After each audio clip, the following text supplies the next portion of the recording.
Hola amigos, entonces, otro video de hoy. So today, I'm going to share something I'm reading with you.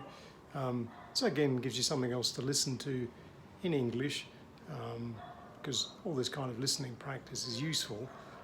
And hopefully, as we try a few more of these in the future, you get a better sense of how you can use your voice to give a bit more expression to what you're reading and what you're saying.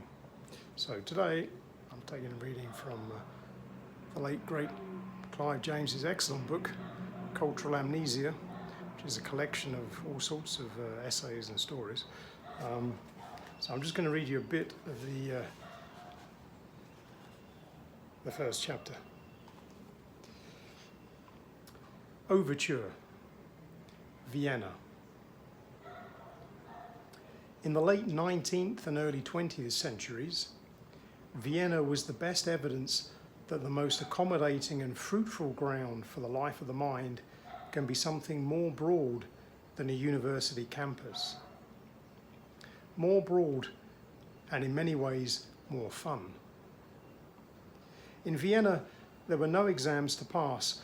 Learning was a voluntary passion and wit was a form of currency. Reading about old Vienna now, you are taken back to a time that should come again, a time when education was a lifelong process. You didn't complete your education and then start your career. Your education was your career, and it was never completed. For generations of writers, artists, musicians, journalists, and mind workers of every type, the Vienna Cafe was a way of life.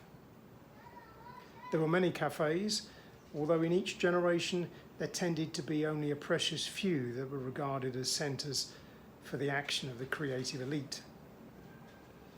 The habitués might have had homes to go to when they wanted to sleep, but otherwise where they lived was in the cafe. For some of them, the cafe was an actual address. Most, though not all, of the cafe population was Jewish, which explains why the great age of the cafe as an informal campus abruptly terminated in March 1938, when the Anschluss wrote the finish, or the finis austrae, as Freud put it, to an era.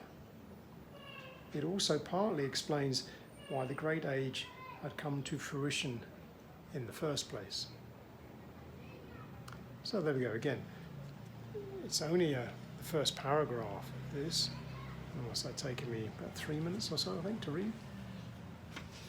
But if you stick to short practices like this, every day or so, even if you return to the text quite frequently, I think you'll start to see, as you get more familiar with the words and you start noting the punctuation to give you clues to help you with how you put stress on the sentence and how the flow of the words are supposed to go together, you should start to get a lot more expression into your speaking, and hopefully with a lot more confidence in how you sound.